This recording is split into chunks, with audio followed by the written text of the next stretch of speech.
नमस्कार दोस्तों, मैं पंडित के शर्मा, संपादक ज्योतिष गुरु मासिक पत्रिका। स्वागत करता हूं आपका इस YouTube चैनल में और स्वागत करता हूं आपका इस खास कार्यक्रम में। इस खास कार्यक्रम में आज हम बात करने जा रहे हैं व्रत, पर्व और त्यौहार से संबंधित। व्रत, पर्व, त्यौहार में आज हम बात करेंगे विशेष रूप से लोहड़ी पर्व की। लोहड़ी पर्व जैसे जो मल मास होता है, यानी जो धनु संक्रांति से लेकर मकर संक्रांति तक जो मास चलता है, उस मास की अंतिम रात्रि से आरंभ होकर मकर संक्रांति की सुबह तक मनाया जाने वाला ये पर्व है, या मकर संक्रांति के उदय से तक ये पर्व मनाया जाता है। ये पर्व प्रत्येक साल, प्रत्येक वर्ष मनाया जाता है और ये भारत की शान मानी जाती है, या ये त्यौहार भारत की शान वाले त्योहारों में से शामिल है। विशेष रूप से यह पर्व एक प्रांत के लिए कुछ विशेष त्यौहार है, उनमें से जैसे लोहड़ी है, इसको पंजाब प्रांत के लिए विशेष रूप से माना जाता है, या ये भी कह सकते हैं कि पंजाब प्रांत के लोग इसे बहुत ज़्यादा महत्व देकर, बहुत ज़्यादा खुशियों के साथ इस पर्व को मनाए जाते हैं। क्योंकि पंजाबी लोग होते हैं, लोहड़ी को बहुत ज़्यादा ज़ोर शोर से मनाते हैं। लोहड़ी पर्व की अगर हम ऐतिहासिक कथा की बात करें, कथा जो पुराणों के आधार पर है वो माता सती से जुड़ी हुई है, या माता सती का जो त्याग है उससे संबंधित कथा है। एक समय की बात है, या इस कथा के अनुसार जो प्रजापति दक्ष जो थे वो माता सती के पिता थे। एक समय पर जब दक्ष ने एक बहुत बड़ा यज्ञ किया, उस यज्ञ में भगवान शिव यानी सती के पति उनको और सती को निमंत्रण नहीं भेजा। जब उन्हें निमंत्रण नहीं भेजा गया और भगवान शिव ने माता सती से इस यज्ञ में शामिल ना होने की सलाह दी, क्योंकि उन्हें बुलाया नहीं गया है, और माता सती को उस समय ऐसा लगता है कि हो सकता है मेरे पिता ने आपका तिरस्कार की दृष्टि से ऐसा नहीं किया है, गलती से, या जैसे जब कोई घर में पर्व या घर में कोई विशेष फंक्शन होता है, उस समय पर बहुत काम बढ़ जाता है, जिसके कारण हो सकता है मेरे पिता ने गलती से आपको निमंत्रण ना भेजा हो।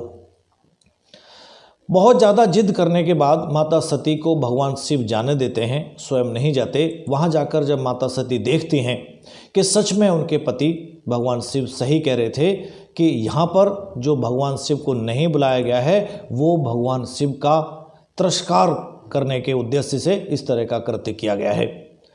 जब वो माता सती ये देखती हैं कि भाई मेरे पति का यहाँ अपमान हो रहा है, इसमें दक्ष ने अपने जामाता को यानी दामाद को इस यज्ञ में शामिल नहीं किया है, तो अपनी पुत्री यानी उनका स्वयं का और अपने दामाद का, दोनों का ही अपमान हुआ है।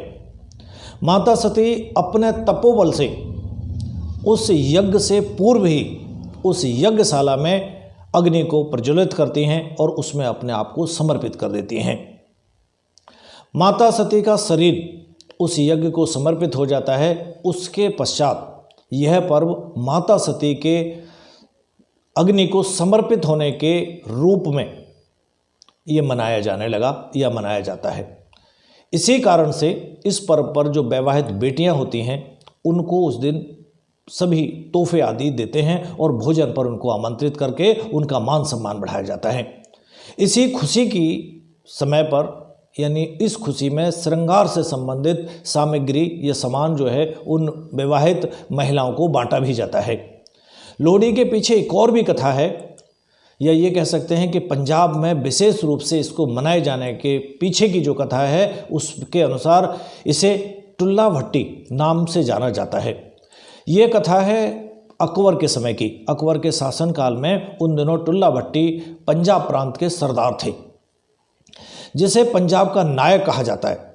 उन दिनों में संदलवार नामक एक जगह थी जो अब पाकिस्तान का हिस्सा बन चुकी है। वहाँ पर लड़कियों की बाजारी होती थी, यानी लड़कियों को वहाँ पर बेचा जाता था।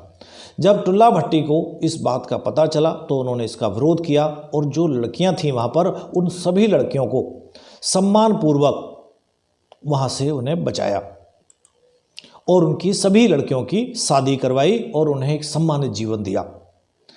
तो इस विजय के दिन को, या ये कहें कि वो दिन जो था वो लोहड़ी का ही दिन था, तो उस दिन को विशेष रूप से विजय पर्व के रूप में लोहड़ी पंजाब में मनाई जाने लगी और लोहड़ी के गीतों को गाया जाने लगा और टुल्ला भट्टी जो थे उनको विशेष रूप से याद करने लगे। इन्हीं पौराणिक एवं ऐतिहासिक कथाओं के चलते पंजाब प्रांत में विशेष रूप से लोहड़ी का जो पर्व है या उत्सव है उसे बहुत ज़्यादा उल्लास के साथ मनाया जाता है। कुछ भी हो, चाहे माता सती की वजह से इस पर्व को मनाया जाता हो, चाहे टुल्ला भट्टी की वजह से इस पर्व को मनाया जाता हो, लेकिन एक बात दोनों में कॉमन है कि मातृशक्ति के सम्मान में इस पर्व को मनाया जाता है। तो सभी लोग मिलजुल कर मनाएं।